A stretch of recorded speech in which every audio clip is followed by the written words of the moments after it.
I'm very happy that I was invited to give these talk tips on a successful marriage. I've been married now 30 years, going to 31 years, and I must let you know that it's been something that I just thank God on a daily basis for the way He has, helped me, helped both of us to keep going, and based on the commitments that we made to each other 30 years ago. Marriage is something that requires effort. There is no marriage that happens by itself. It requires effort, it requires commitment, it requires communication from the two of you. And to do that, you must take intentional steps to ensure that your marriage works by making sure that you're able to handle those things I just mentioned now. The first one is communication. You must be able to communicate effectively. Nobody knows what you are thinking until you say it out. I remember when we were courting, my husband and I. We are Christians. I realize that some of us may not be Christians here, but everything I'll be saying is based on the fact of my Christian experience, which I believe has actually played a major role in ensuring that our marriage keeps working. Not that other people who are not Christians, their marriages don't work. I'm just saying that is what has molded and shaped my perspectives, our perspectives, to ensure our marriage keeps working. When we were courting, sometimes, before I understood some things, because you really have to understand something, just like going for an exam. You go for an exam, you don't plan, you don't read, you don't try and understand the concepts of the questions, the experiences they'll be asking you about, and then you just go for the exam. No, you must plan, you must understand what you are planning to do, what you are entering into. And marriage is not where you graduate, where you go after a while. If you are looking at that, even if your parents have had that experience, that does not mean you will have that sort of experience, but you have to be intentional about it. I remember thinking that I want him to hold my hand now. He won't hold my hand at that time. I'll be getting upset until I understood that you have to say what you actually want. You must be able to communicate effectively, share your thoughts, share what you want, your feelings at that time, in a respectful way.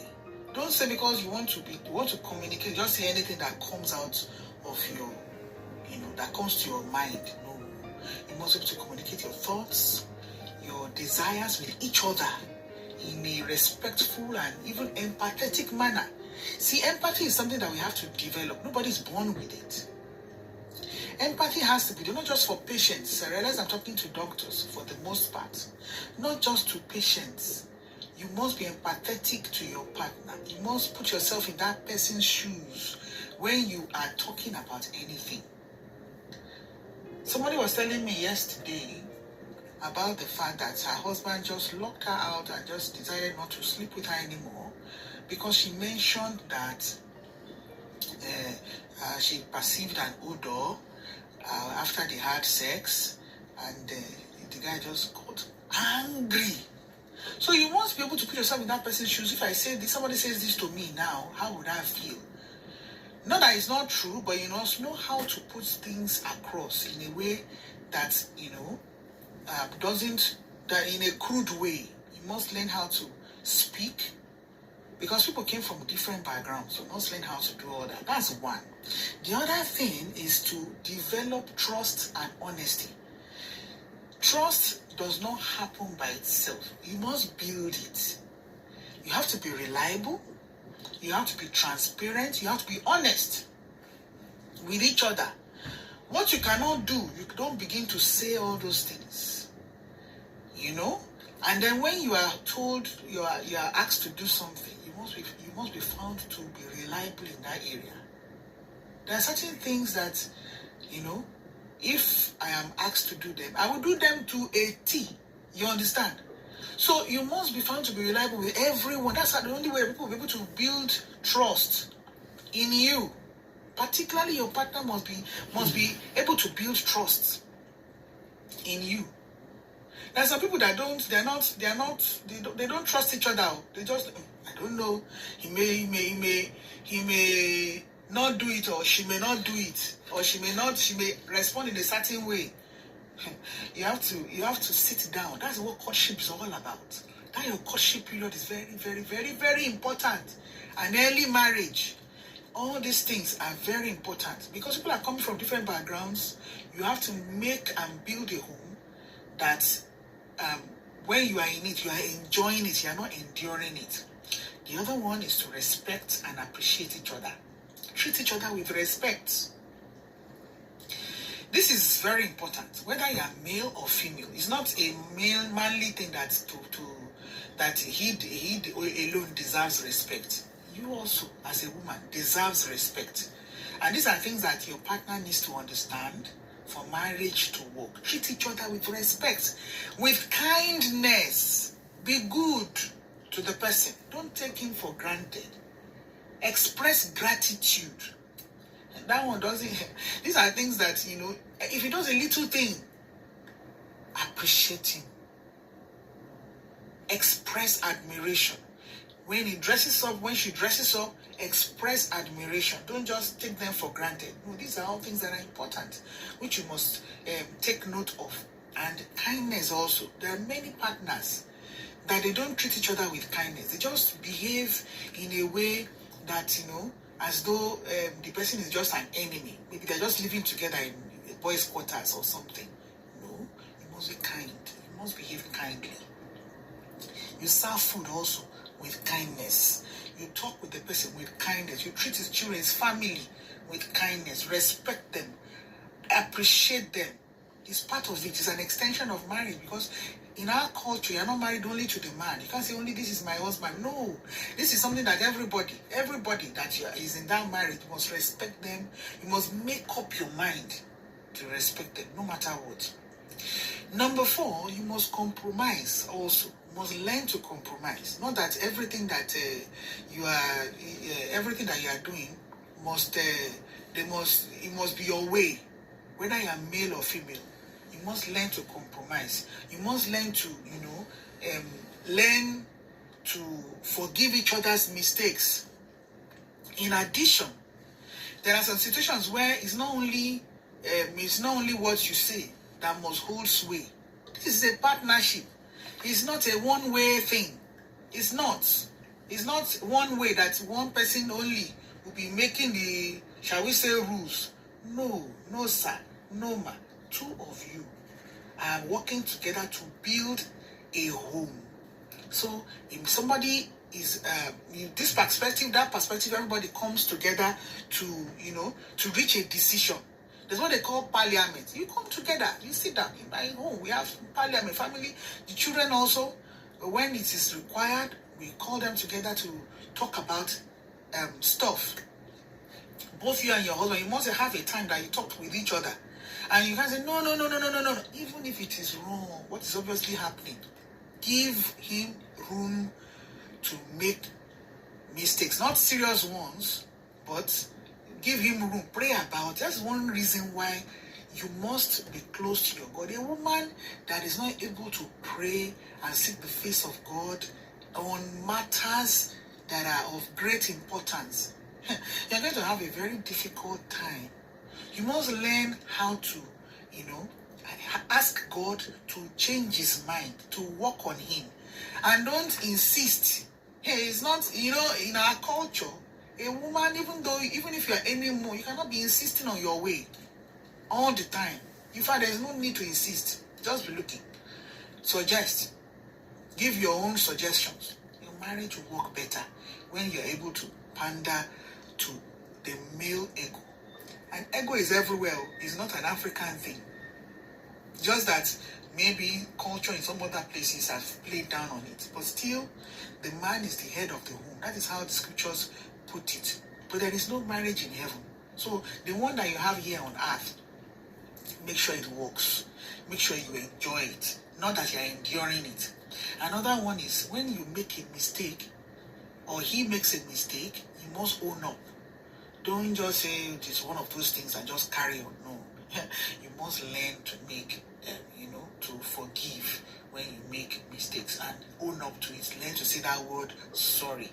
Another one is spend quality time together. It's not just during courtship. You can't be too busy. Every Sunday, me and my husband, we go out.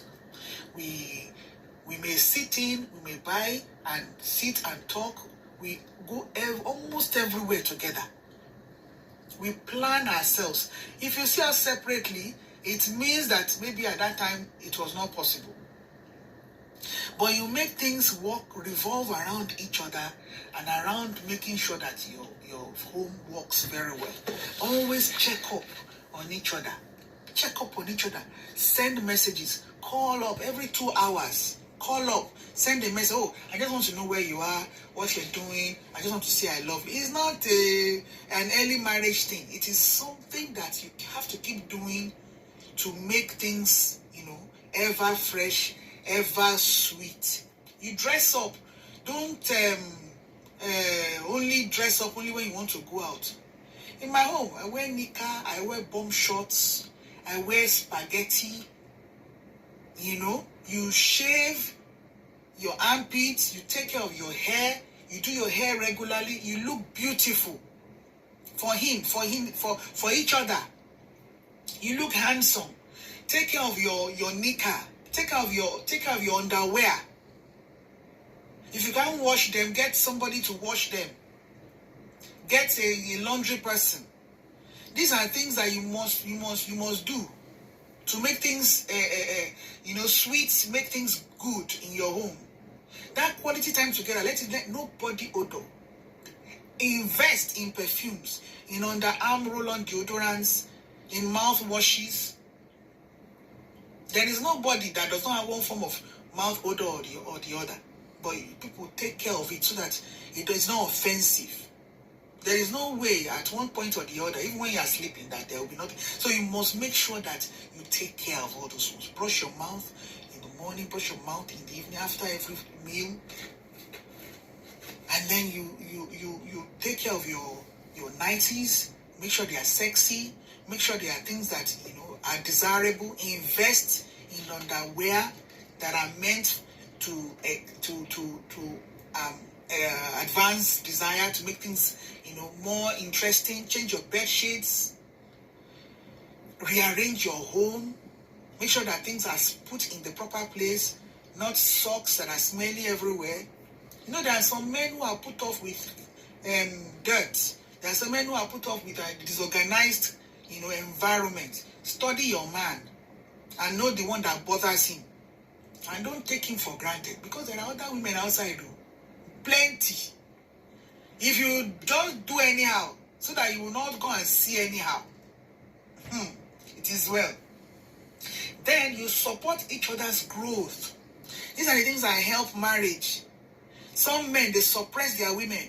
Once they get one particular degree, they say it's enough. Face the children. Or they say take care of the children first. When the children are grown, then you can start your own. Many women's careers have been truncated because of that. By the time they are now old, they are now competing with younger children. Young people who are younger. They are now mama and papa inside the class. No, please. Do all these things when you are younger. Let everybody pitch in. When I was doing residency training, you will bath the children. I will cook.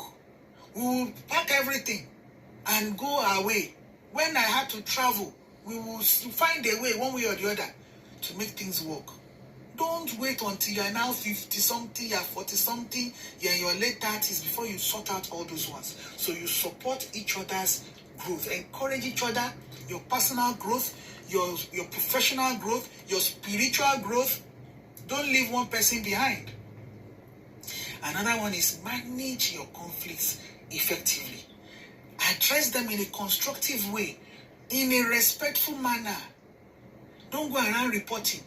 Manage your situation. Don't go to the third party. Be talking to his father, talking to his mother, reporting him. Every small thing you carry phone, you call his mom.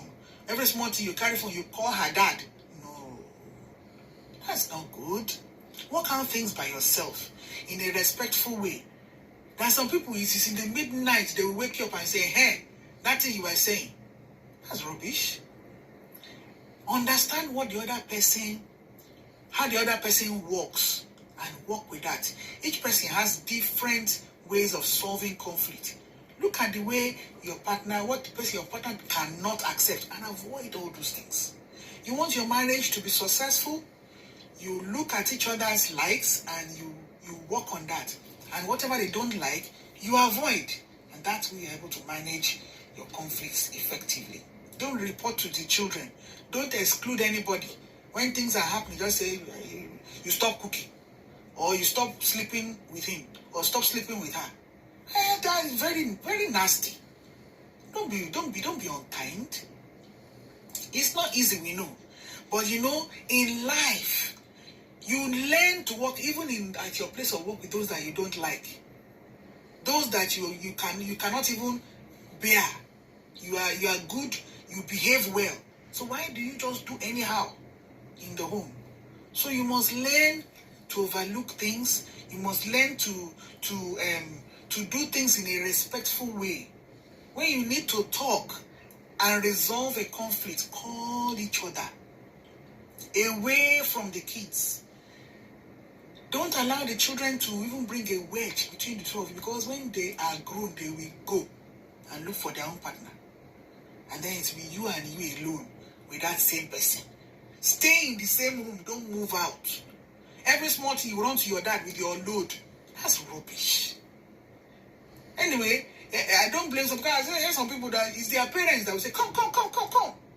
Look, if you do that, you will see yourself. Avoid things like that. Avoid it.